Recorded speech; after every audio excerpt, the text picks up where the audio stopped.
Bonjour encore une fois et merci d'avoir participé à ce webinaire organisé par le CRIFPE, Centre de recherche interuniversitaire sur la formation et la profession enseignante. Le webinaire est organisé notamment par le pôle éducation inclusive et ses enjeux. Et puis, c'est bien de mentionner que le pôle organise une série d'activités tout au long de l'année, comme on a entre 4 et 6 webinaires aussi, en lien avec la question de l'éducation inclusive dans une perspective internationale. Et puis aussi, c'est bien de mentionner que le CRIF, tout au long de l'année, organise plusieurs activités en lien avec plusieurs sujets. Donc, n'hésitez pas à nous suivre pour suivre nos activités. So just to mention that this webinar is the first in a series of 6 sessions that will be holding throughout the year, all focusing on different aspects of inclusive education from an international perspective. So stay tuned and don't hesitate to follow the activities of CRIFPE. Today, we're very excited to have Professor Ainscow with us to kick off this series. Professor Ainscow is Emeritus Professor at University of Manchester. He's Professor of Education at University of Glasgow and Adjunct Professor at Queensland University of Technology. A long-term consultant to UNESCO, he is internationally recognized as an authority on the promotion of inclusion and equity in education. So the presentation is titled Promoting Inclusion and Equity in Education, Lessons from International Experiences. The presentation will be held in English, but you can ask your questions in French. So, la présentation va être présentée en anglais, mais vous pouvez toujours poser des questions en français. So, Professor Ainscow will speak for approximately 35-40 minutes, followed by 20 minutes Q&A session. This session will be moderated by Gabrielle Montesano. So during the presentation, feel free to write your questions in the Q&A box and we'll address them during the discussion. So, la présentation de professeur Mel Ainscow va prendre environ 35 à 40 minutes. Puis, ça va être suivi par une période de questions d'environ 20 minutes qui va être modérée par Gabrielle Montesano. Donc, vous pouvez écrire vos questions dans la boîte Q&R, pas dans le chat, s'il vous plaît. Et puis, on va mener la période de discussion après la présentation.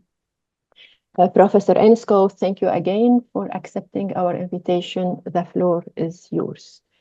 Well, thank you for that invitation and introduction, I should say. And greetings to you all from across the Atlantic. It's the early evening here in England. So after this meeting, I will be going for my dinner, and I guess you will be going for your lunch. Well, it's a great pleasure to join you and to talk to you and hopefully to hear some ideas and questions from you. The only disappointment is I can't be in the room with you. That would be so much nicer to get some direct contact. But anyway, this is second best and we'll make the best of it. Over the last more than 30 years, as was said in the introduction, I've been fortunate as part of my work to work for UNESCO as a consultant. UNESCO is the main United Nations organization concerned with education. And so through that link, I've been able to take part in many activities in different parts of the world. I've been very fortunate. I feel very lucky because of all of that. But also I've been able to work with education systems and especially with schools. So what I'm going to be talking about today is about my experiences with schools in different parts of the world. And I hope that these experiences will make you think. I don't know your schools. I don't know your education systems, although I have visited Canada a few times. So I'm not talking directly about your schools or your education systems.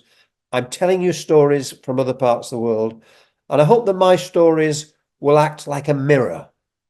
It will make you think about your work and what you're doing and the things that are successful. And of course, the challenges that you meet, particularly in relation to this theme of inclusion and equity. And I'll explain what I mean by that in a moment. So I'm setting this discussion in a global debate. In 1990, the United Nations held a big conference in the city of Jomtien in Thailand, and it brought together senior officials, presidents, prime ministers from around the world. And the theme of that conference was education for all. And I like that phrase because it's a simple phrase that speaks to many people. The danger of people like me is I tend to use jargon, and that jargon can act as a barrier to discussion. So I like the idea of education for all, and that's what we're here to talk about today. The reason why that conference took place at that time was because of the international concern about the millions of children who received at that time no education at all.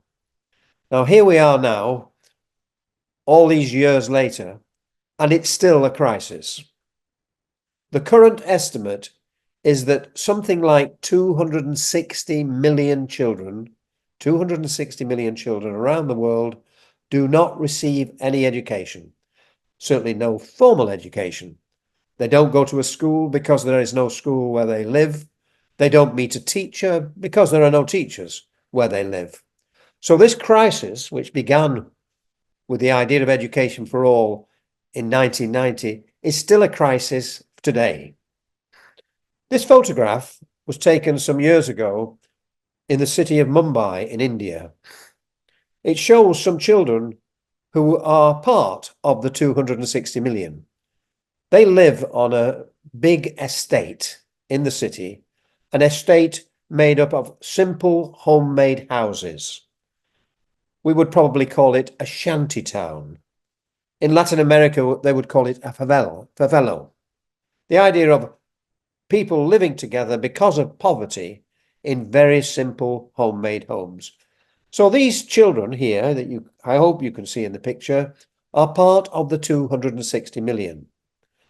The story is that a group of parents, or to be more accurate, a group of mothers, formed a committee.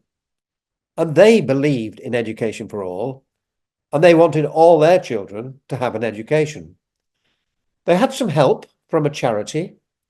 They collected some money, not very much, and they collected some very simple materials, and they built a classroom. And the building you can see in the back of the picture is in fact the classroom they built. Now, I'm sure it's not like the classrooms where you live and work. It's certainly not like the classrooms that I'm used to here in the United Kingdom. This was the classroom that the parent committee built. Standing in the shadows of the building are two women. One of the women is the chairperson of the committee that built the classroom. The other woman is the teacher, because what happened was, once there was a classroom, the local education department provided a teacher. Standing in front of the classroom are these little boys and girls. Some of them are smiling. They're very happy to be going to school. Some of them are not very sure. Some of them look rather worried and concerned about it, which happens with every school in the world on the first day of school. Now, I tell you this story for two reasons. The first reason is to remind us, you in your part of the world and me in my part of the world, that we live at the luxury end of the global education provision. The resources we have, the buildings, the materials, and especially the human resources, are beyond the imagination of the majority of the world. We are very fortunate in that sense. Now, of course, we still argue for more resources. I'm sure you do, I do, here in England. But we must remind ourselves that we are very fortunate. And so our duty is to make sure that we make the best use of those resources, the physical resources, but also especially the human resources. And that's a theme that I'll keep coming back to. But the other reason to tell you the story is to draw what in fact is my most important message here today. My most important message is we can have education for all. It is possible. But it is only possible if people make it happen. This group of mothers made it happen. They had the collective will to make it happen. Now, that's my key message. And I keep coming back to that. And that's the thing I want you to think about in relation to your own places. We can make progress if people come together and have a collective will. So since 1990, there's been a lot of activity globally. A key moment was in 2016 when, as a result of another set of conferences, the United Nations organizations created a series of sustainable development goals, 17 development goals. They're illustrated in that circle of colours. Sustainable Development Goal 4 is about education. And it says this is the global challenge that almost every country of the world, yours and mine, have agreed to. Inclusion and equity in and through education is the cornerstone of a transformative education agenda. And therefore we commit to addressing all forms of exclusion and marginalisation, disparities and inequalities in access, participation and learning outcomes. So 2 things about that statement: inclusion and equity. I take equity to be about fairness. Everybody has a fair chance. I'll come back to that. But the other thing I want to draw out of that quotation, it is a transformative education agenda. It's about changing education systems, which of course we know is not easy to do, but that's the agenda we're here to talk about. As part of my work with UNESCO in 2017, I worked with a group of international experts, and together we designed this guide for ensuring inclusion and equity in education. It's freely available on the UNESCO website in English, French and Spanish. We hope it will be involved in other languages soon, but it's there in English, French and Spanish. And the team of people who produced this guide, which provides all sorts of indicators and suggestions and illustrative examples, they came up with this mantra, this kind of principle: every learner matters and matters equally. Now that's what guides all my work. I don't pretend to be neutral. I'm not that kind of researcher who stands on the side of the football pitch and looks in a neutral way and collects evidence. I get involved because I believe in something, and I believe in that principle. Every learner matters and matters equally. So this is the agenda I want you to think about here today.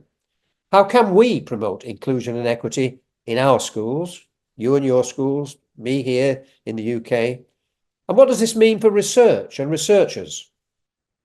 So I'm going to take you on a rapid tour of the world, and I'm going to take you into some schools and classrooms and tell you what I saw and heard in those schools.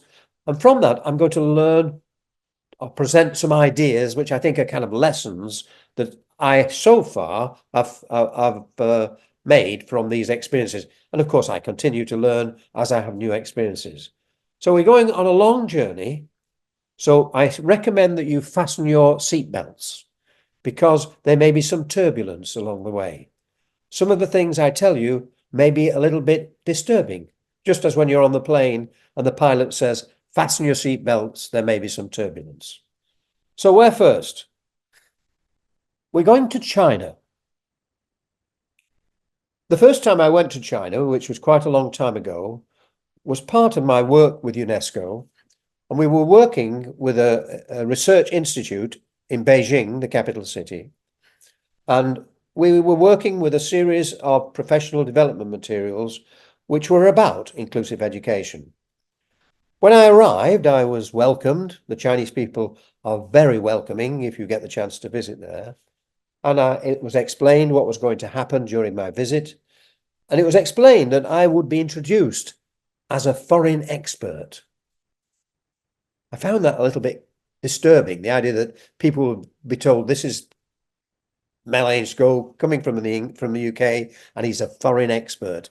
They even gave me a guide for foreign experts. I really found it quite disturbing. Anyway, it was arranged that I would visit some classrooms in some schools in the greater Beijing area. As I went along with an interpreter, of course, I took photographs, and as you will realize, I'm not a very good photographer, but I took photographs. The first thing I found in the first school I visited was that typically the class size was 70 children. And this was a great shock to me. In my country, if we have 30 children in the class, we complain. I'm quite right too. The idea that there would be 70 children in the classroom was just absolutely staggering to me. I'm sitting there at the back of the classroom, observing and listening through the interpreter, and I'm thinking, what is this foreign expert going to say to these teachers which will be any value to them when they have to teach 70 children? So I watched the lesson and I listened to what happened through the interpreter, and I discovered some rather interesting things. I found that some of these teachers, many of them in fact, were very skillful at managing 70 children. They stood at the front on a stage because the children at the back were a long way to see, and they had various ways of trying to keep all the children involved in the lessons. One of the things they did a lot was they asked the children questions about the topic that we're discussing. And as they asked the questions, the children would answer like a choir in a choral way. They would answer the questions together. And then, typically, like all teachers, after a while, the teacher would ask the children to put up their hands if they would like to answer the question. But here was something interesting. In the picture, you see the children are saluting. This was the style that they used in the Chinese classrooms. Now, this is an interesting thing. Having visited classrooms around the world, they're very similar wherever I go. But there are subtle differences. See, in my country, if the children are asked to put their hands up, they will do this. I used to work in Romania, in Eastern Europe, and the children would do this. But here in China, they do this. It's like a salute.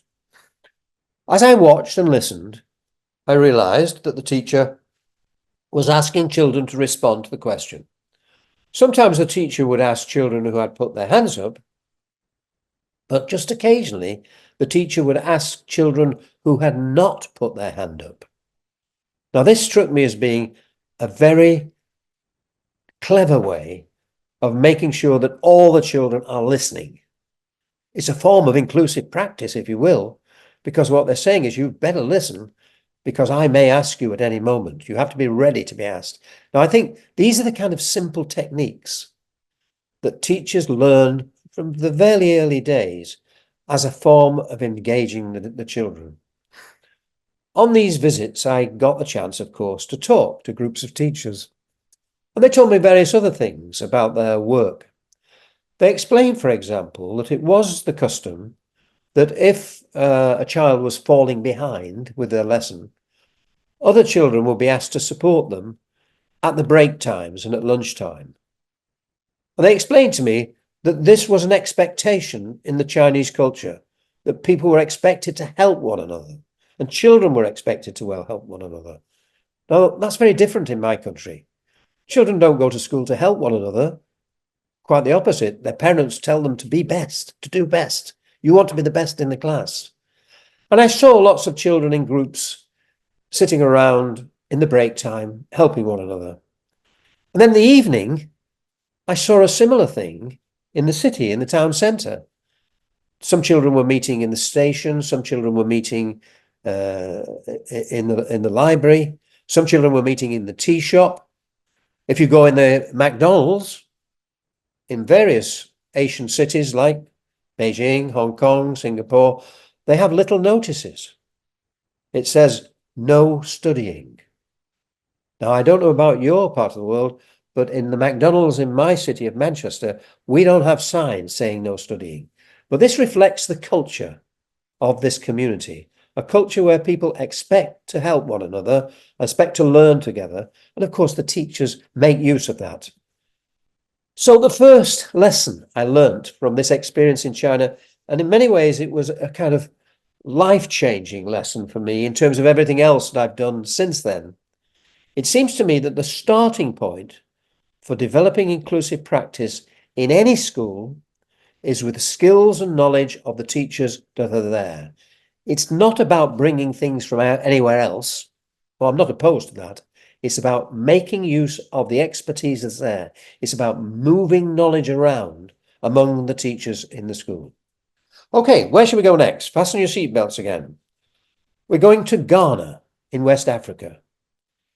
This is a village school, a small village school on the seaside, on the equator. It's very hot all year round. The class sizes are much smaller, as you can see.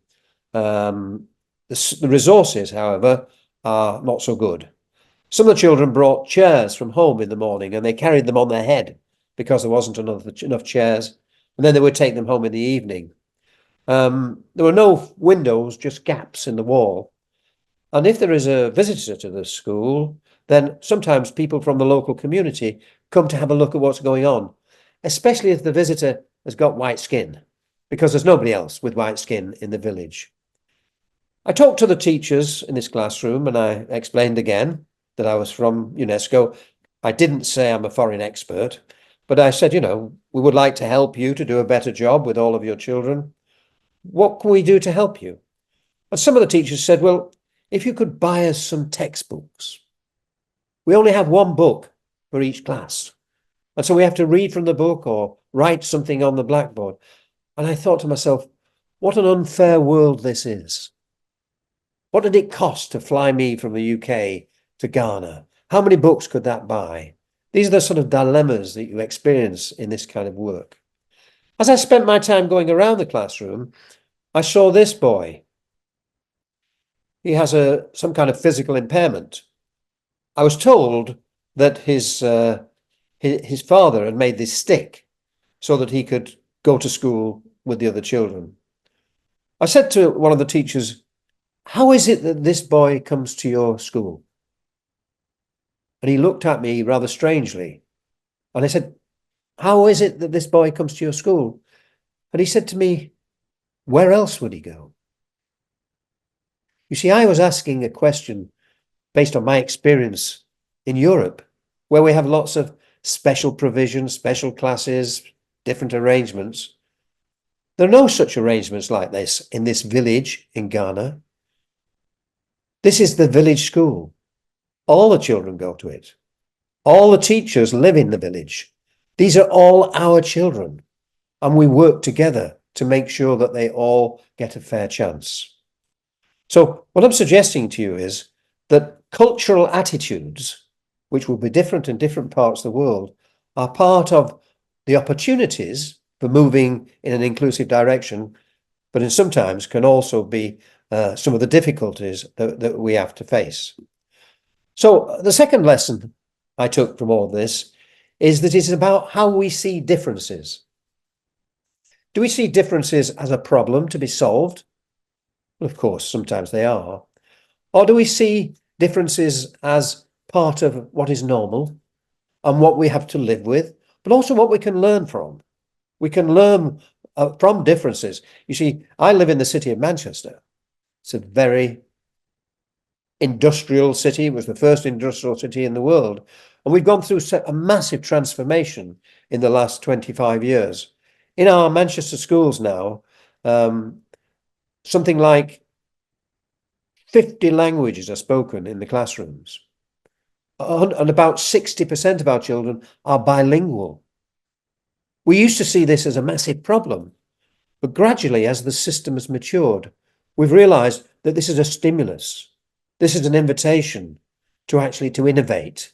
And as the system has matured in that respect, we've seen wonderful improvements in the quality of education provided for all children in the city. So where do we go next? A very different environment. Now we're in Europe. This is a school on the outskirts of the capital city, Vienna. It's just before Christmas, and as you can see, there is thick snow outside. I spent some time in the school, and of course now, what a contrast. There are 17 children in the class. There are wonderful furniture, pencils, crayons, all the sort of equipment that children love to play with and work with. The teacher explains to the class that this is going to be a lesson about the new year. They talked about the significance of the new year, and he explained to them that they're going to make calendars. And so after a lot of discussion, they set off to make their calendars, which they were going to take home. As I watched the lesson, I realized that one of the students, a boy, was sitting on his own right at the back of the classroom. And sitting with him was another adult. And I found out later that this adult was a teacher, a support teacher. And she was there because this boy had been categorized as having special needs. In fact, there are normally two boys, but one was missing on this day. And as the lesson progressed, the support teacher worked with her student and gave him tasks to do and helped him. And sometimes she actually was standing in front of him so that he couldn't see what else was going on in the classroom. Now, I ask you to think about this. It's a strategy, a policy for inclusive education. But is that what we're seeing? Is this an inclusive classroom? Or is this a new kind of segregation? Segregation in the regular classroom. See, this boy is not having the opportunities to learn from the main teacher. He's not having the opportunities to learn with the other children and to contribute to the other children because he's being looked at separately. Now, the idea of two adults in the classroom is absolutely brilliant. I'm all for it. But we have to think about how the two resources are used in a way which benefits the particular student, but also in a way that could benefit all the students in the class. So what I'm suggesting to you, and this is my third lesson, if you like, is that we have to be cautious about what we do. And we have to ask, is what we're doing helping, or is it creating barriers? Now, in my understanding of inclusive education, and it's a phrase which is a matter of great debate, there are different meanings. For me, it's about identifying and addressing barriers to participation and learning. So what do I mean by barriers? The curriculum can be a barrier if it's not designed with all children in mind.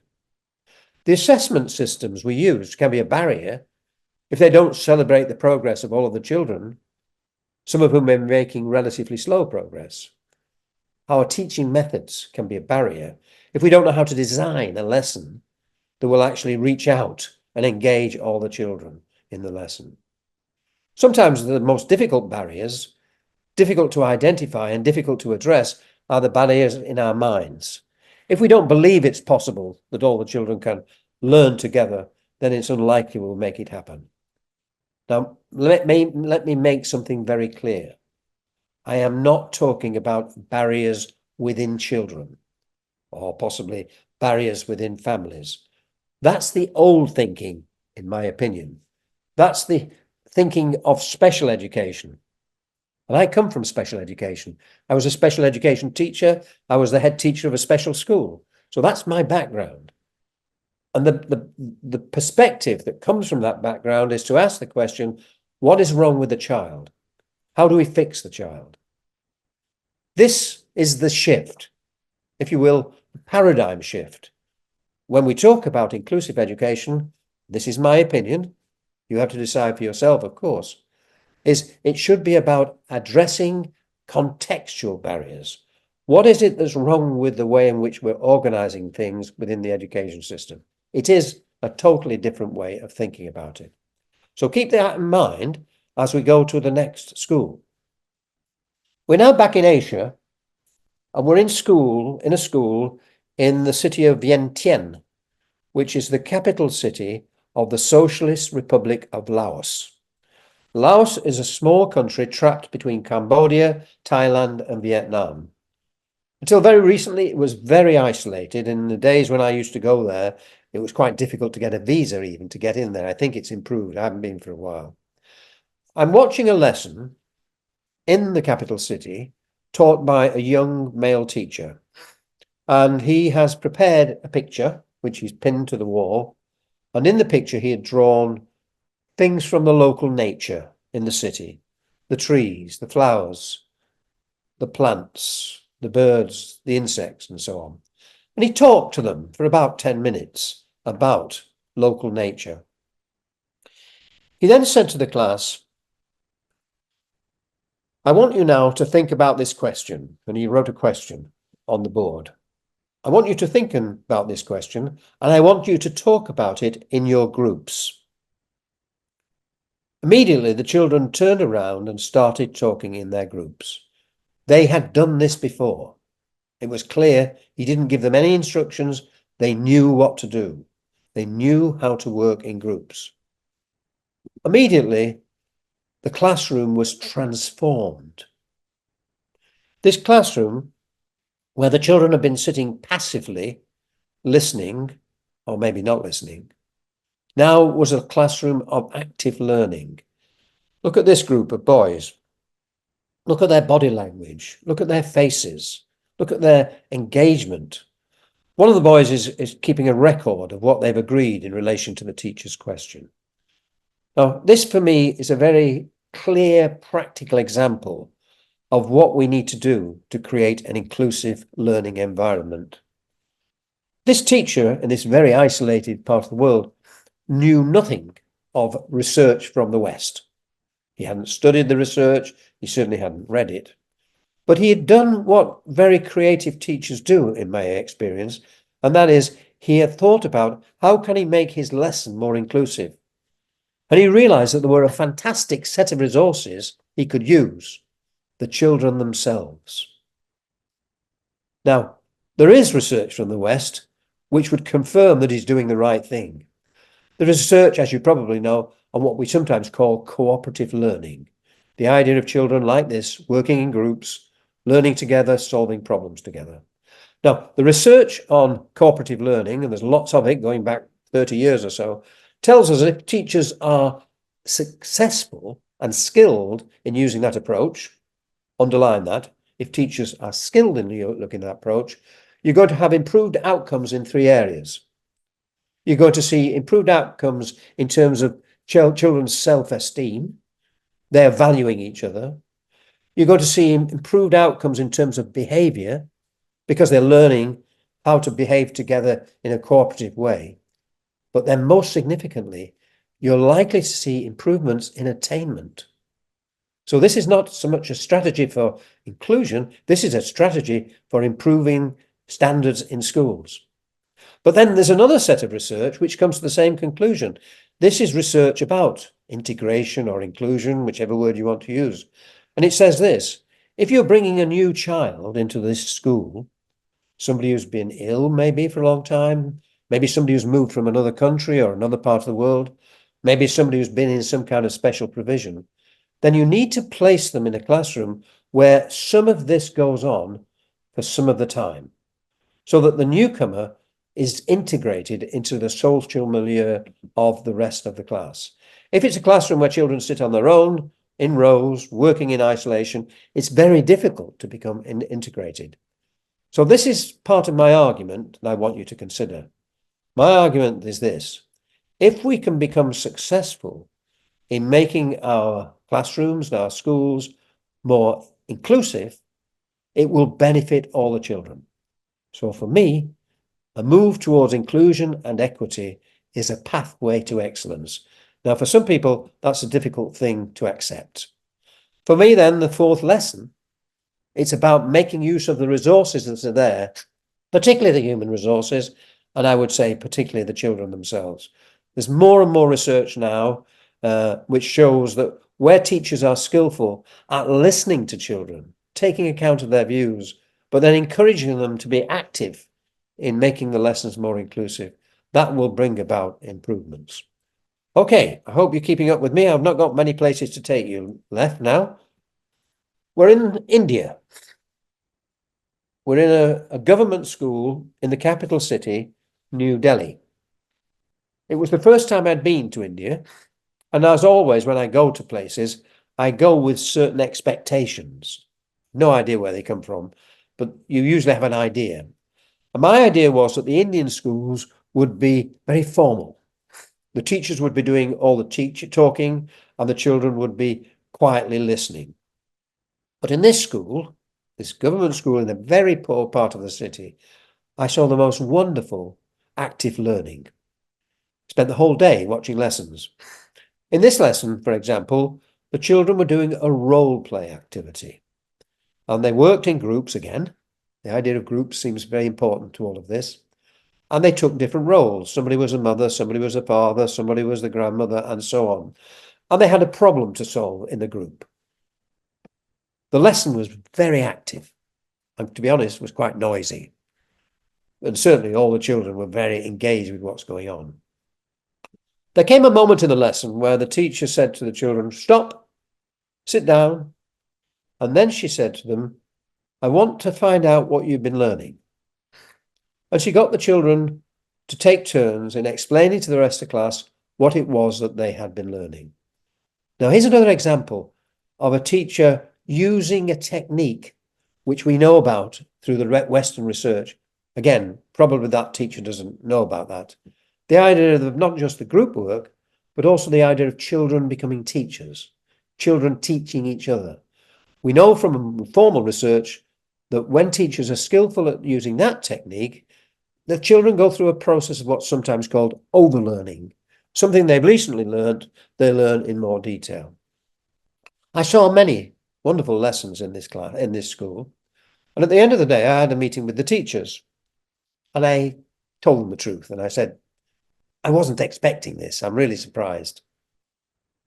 And I said, "How is it that you've come to use all these marvelously active ways of learning?" And they explained that the head teacher, who they rather respectfully called Madam, had come to the school about a year ago, and she'd introduced some new policies. One of the policies was that once a month on a Saturday morning, the teachers would come back to the school for what they called workshops. Now, I'm not recommending that you bring all your teachers back on a Saturday morning, but I'm just wanting to illustrate the way this school has created a kind of problem-solving culture, if you like. I was fortunate that I was able to join one of the workshops. The workshop was led by Madam, the head teacher, and she also had the support of a researcher from a local university. They talked about some of the challenges they were experiencing with some of the children in their classes, and they shared ideas as to what they could do about these challenges. Around the school were all these wonderful posters that had been created by the teachers on the Saturday morning. Everybody could see them, the teachers, of course, but also the children and the parents when they visited the school.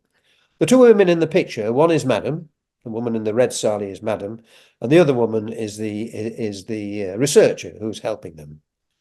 Now, again, I draw another important lesson here about leadership. This woman, this head teacher, is not just saying we ought to be doing teaching and learning and we ought to be trying new things out.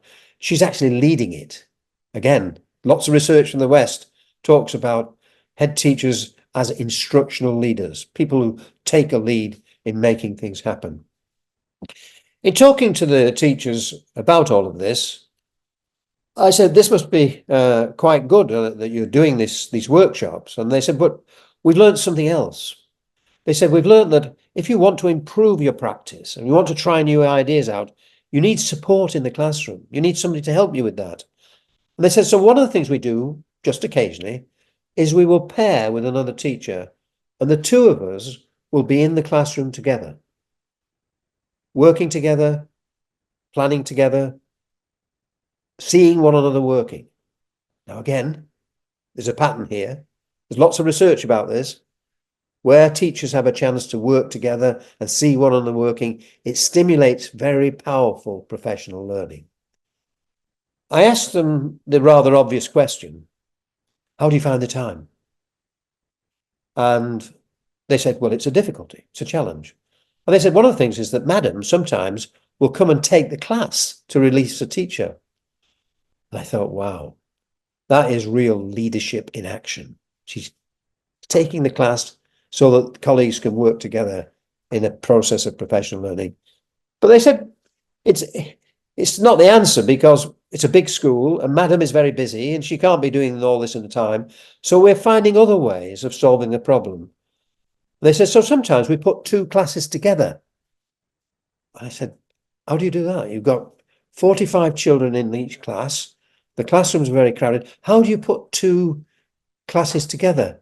And they said, well, one of the things we do is sometimes we take the children outside. And again, I was lucky because I saw a lesson with two classes together and two teachers, team teaching, if you will, working together with the class, trying out some kind of peer group. So the lesson I take from that experience, and again, it had a powerful impact upon me and on things I've done subsequently, is it is about leadership.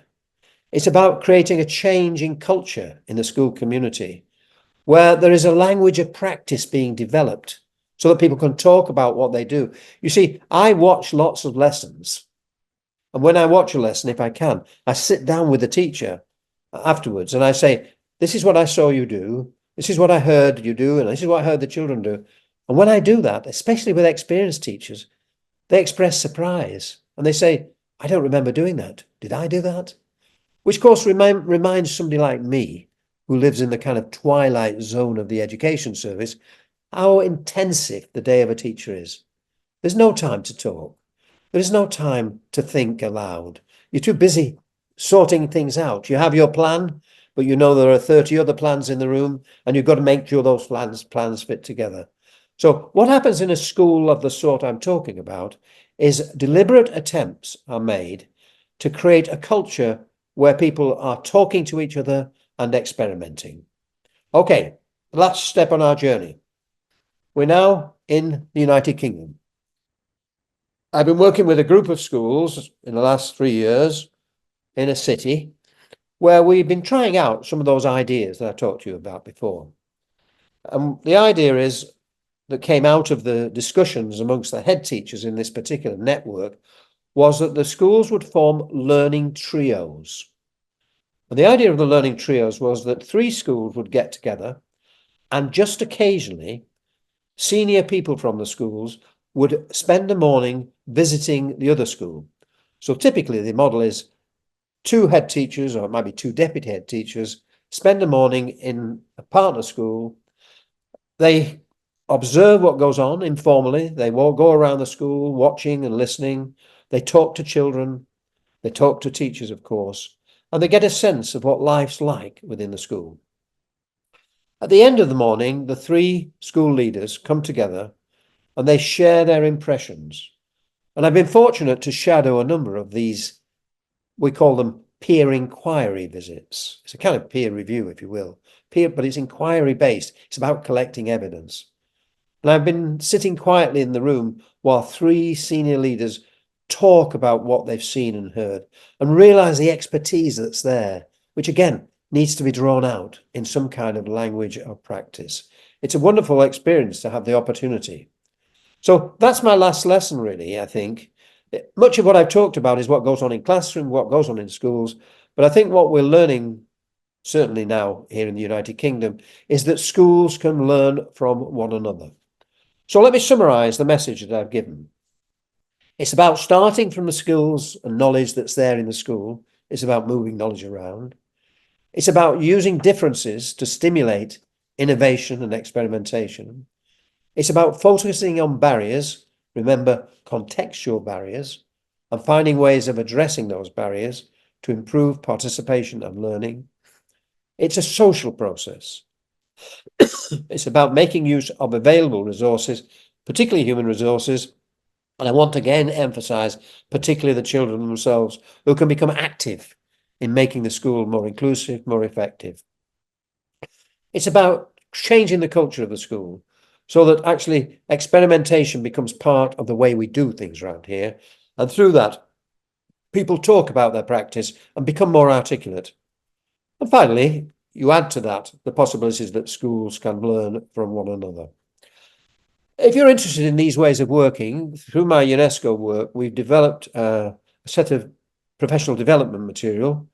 Again, they're available in English, French, and Spanish. They're available free. The link there will take you to the website. These materials are based upon the sort of experiences that I've talked about in this presentation. They provide formats and frameworks for professional learning development in the school or possibly in a workshop. And there are lots of examples from around the world that people can use. But remember, the most important message, which I started with, that school, that classroom in India, the most important thing, the collective will to make it happen. Hope that's relevant and useful, and look forward to hearing your comments and questions and see if I can connect to your own experience. Thank you for listening.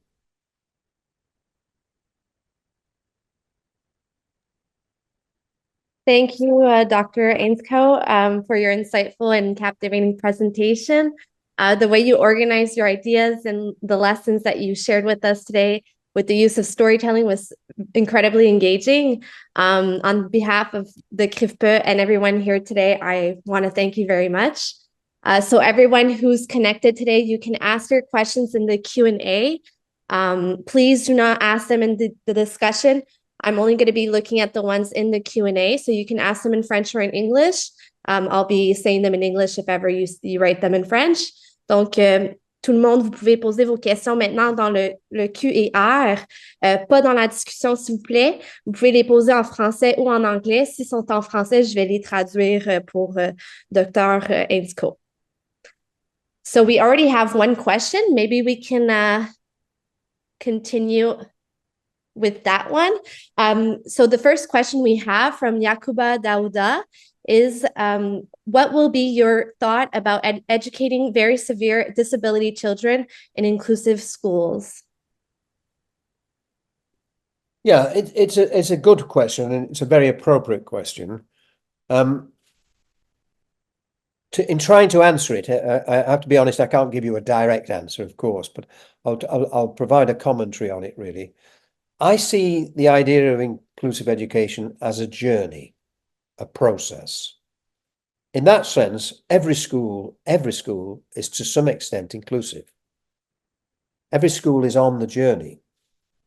The question is, can we move the school forward?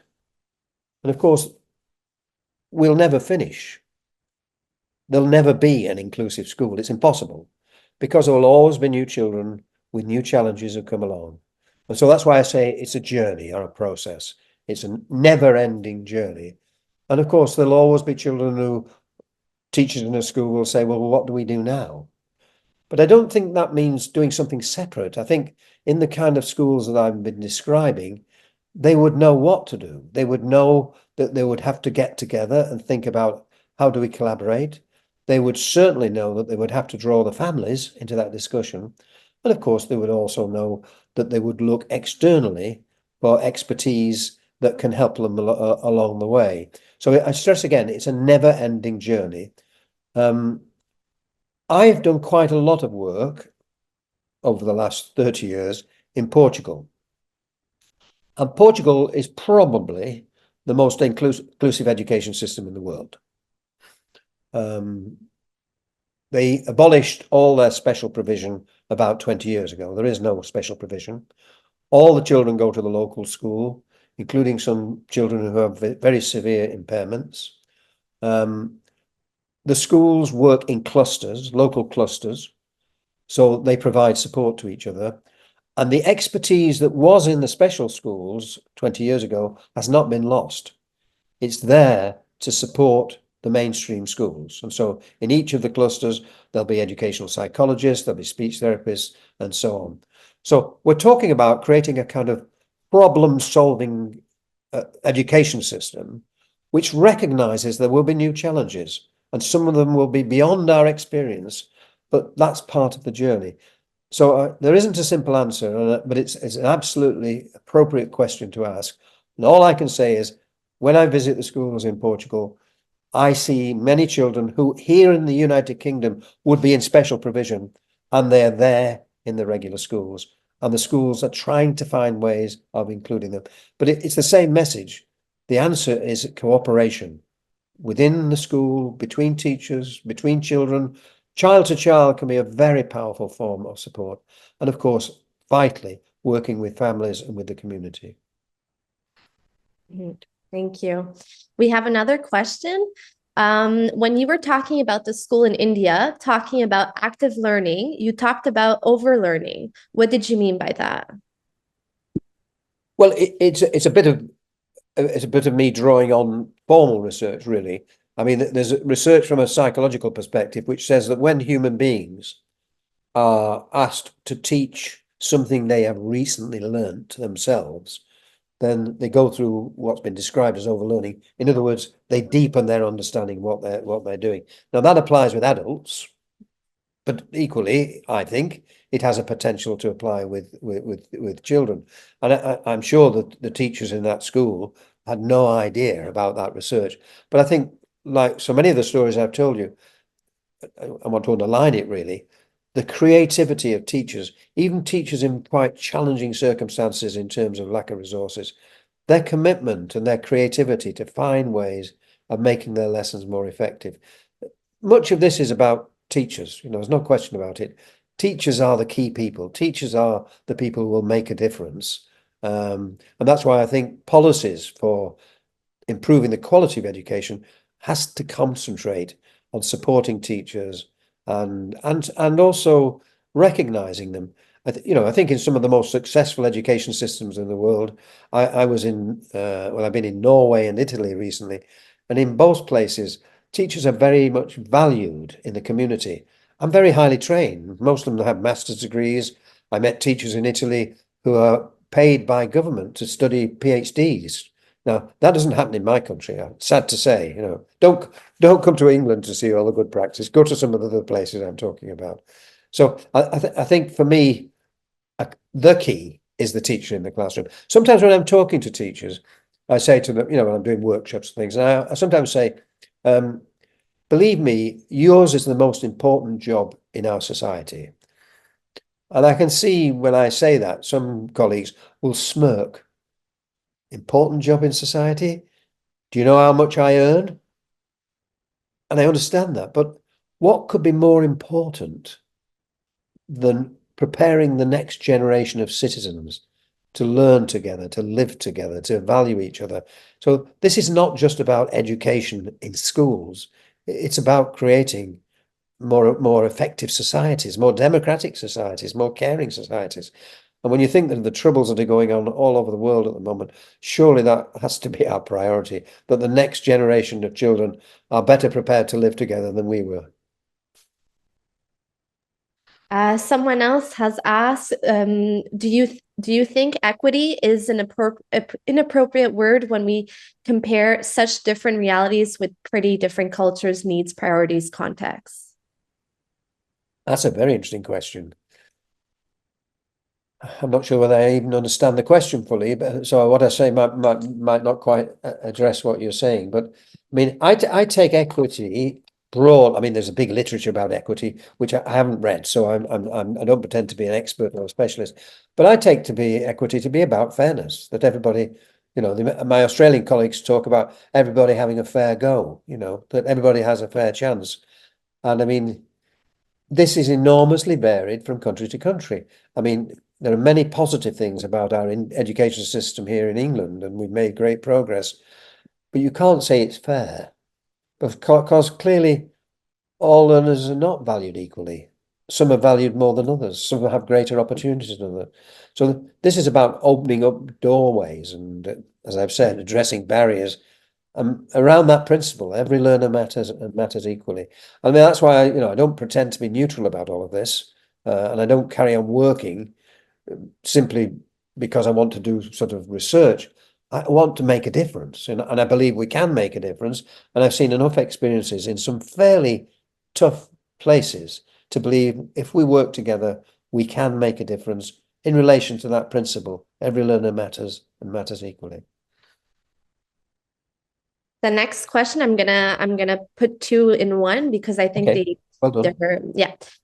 So you said that inclusion should foster a culture of experimentation. I'm wondering if the current model of schools is ready to do this, as we are still repeating the industrial model of schooling.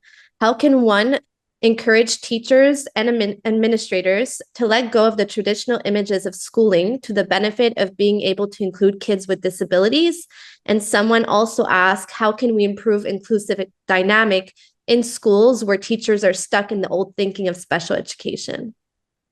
Yeah, the two things could be linked, I suppose. That's right. I suppose implicit in what I've said, but I need to make it explicit, is that context matters. And it's very easy. I mean, I tell these stories in 50 minutes, it's very easy to interpret them in terms of your own history, your own politics, your own dynamics in your society. But all these things are factors. I go back to that example in Beijing. The families expect their children to cooperate, and it's very genuine. I've heard it from many Chinese colleagues. That the idea of cooperating is a duty that we don't have in my country. We don't start from that premise. So the idea that there are certain expectations on teachers and on the education system is right. And I mean, education is a highly political activity. It's very political. And I think, the politics interferes. Again, I'm sorry to, there's many good things about the English education system, I must say that. But you also must learn from our mistakes, because the English education system has been very influential internationally. You see, our system is very competitive.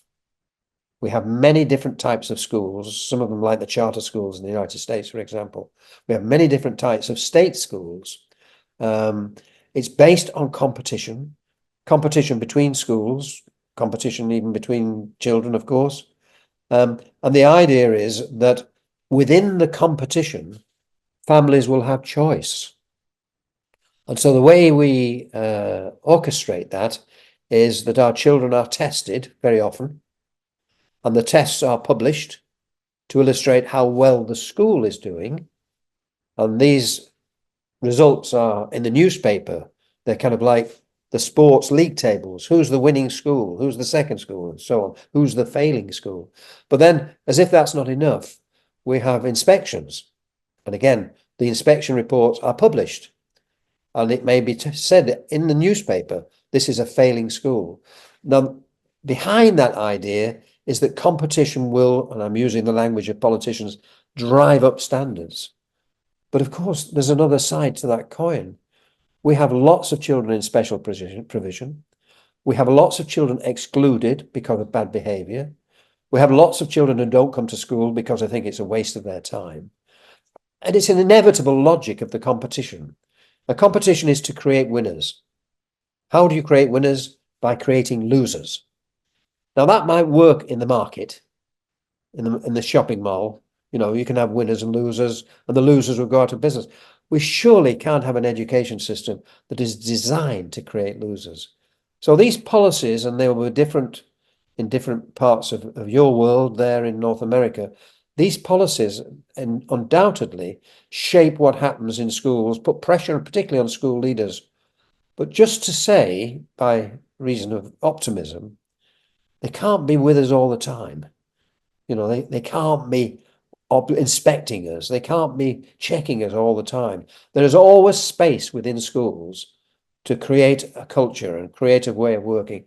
And that's why, of course, I've said it in a way, in passing, the role of senior people in schools is absolutely crucial. That woman in that school in New Delhi, she should be an inspiration to everybody in this meeting who's in a leadership position. She sees herself as somebody who is there to stimulate teaching and learning, to support teachers, to encourage teachers, but also to challenge teachers. So I think there's always space, even in the most kind of top-down system. And I've worked in some very top-down system, but there's always space in the schools. There's always space in the classroom. Mm-hmm. I'm once again going to put two questions in one.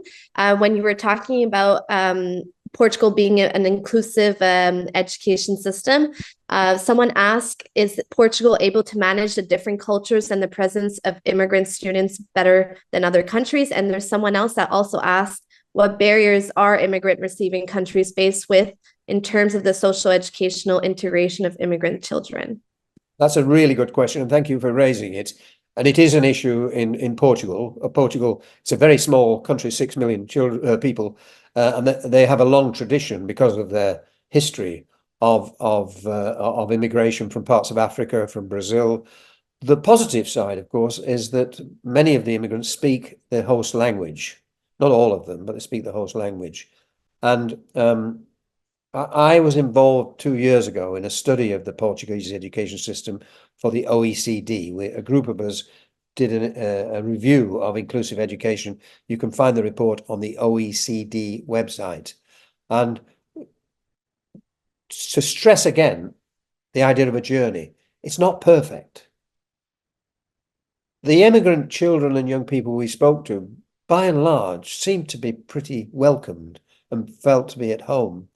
But there was a population, the so-called Roma population, people of the Roma gypsy, if you will, background, who felt very marginalized in that situation. And many of their sort of community leaders were being engaged by the government to try to find better ways. So it is probably the most inclusive education system I have ever witnessed, but it still has somewhere to go. There's something else to be said about Portugal, which is absolutely crucial. In their policy, they use a phrase which I kept hearing people say. I heard the minister say it. I heard people in schools say it. I even heard parents say it sometimes. It's something like this: you don't have to categorize to intervene. In other words, you don't have to label children to intervene. Now, again, I say that coming from the world capital of labeling. We have more children labeled and we invent new labels every day. And of course, every label is a form of discrimination and segregation. Now, in Portugal, they're hyper-conscious that if we're going to make progress, we've got to stop labeling children and think about what are the pathways we can open up for them. But as everywhere, they're on a journey. And as I say, the particular concern we came away with was about the children and young people from the Roma background. The following question it's a commentary and a question. So some of our teachers feel a bit alone when faced with the heterogeneous needs of their classes because there is little cooperation in their school. What would be the first step they could take to feel less alone and to encourage a culture of cooperation with their colleagues who do not share their inclusive vision of education? Some of these questions are really good. I wish I had more time. It's a really, like some of the others, it's a really crucial. Well, it's not just the question, it's the point that's being made that's crucial. Implicit in everything I've said today, I think, is the idea of people collaborating, right? And I mean, clearly, some schools are more collaborative than others, and it's to do with history and tradition. It's to do with attitudes. It's obviously partly to do with leadership as well. There was a study, a formal research study many years ago in the United States, and they looked at 70 primary schools, as we would call them, and they categorized them across a line. And at one extreme were schools that were very collaborative. They called them moving schools. And at the other end, at the other extreme, were schools that were very uncooperative, and they call them stuck schools. And the researchers, and it was a formal research program, they interviewed teachers in these extreme schools. And they found that there were clear patterns. In the so-called stuck schools, the very sort of individualized schools, teachers worked hard, but they said they worked hard and then at the end of the day, they went home. Whereas in the moving schools, people worked hard and then at the end of the day, they stayed around and helped one another and shared ideas and made resources together. And then they found that all of this had an impact upon how the teachers saw their work, but also how they saw the children. So, for example, in the so-called stuck schools, they asked the teachers, do you have some children who you are concerned about? You know, that it was progress is a matter of worry. And they said, of course, yes, we do. And they said, what are you doing about those children? And the common answer was, they shouldn't be here. They need special provision. They need somebody who will do special work with them. We're not trained to do this. Now, when they went to the other group of schools and asked the same questions, the answer was completely different. Of course, we have children whose progress we're concerned about. What are you doing about them? Well, we're having meetings. Somebody's been on a course. We've got a psychologist who's coming in to help us. And so the culture was one of collaborative problem solving. Now, how you get from one end of that continuum to another is the million-dollar question, really. But to answer the specific question our colleague asked, you can always start small. You know, your famous Canadian researcher, Michael Fullan, the expert in educational change, he always says, think big, act small. So it's just you and one other teacher saying, we're going to collaborate. It's a starting point. And then hopefully other people will see it working and think, perhaps we'll become part of that. So it's a process of change that has to be led by people, I think. But there's no shortcuts, I'm aware of that. There are two last questions. If we have the time, I see it's 1:06, maybe one last one.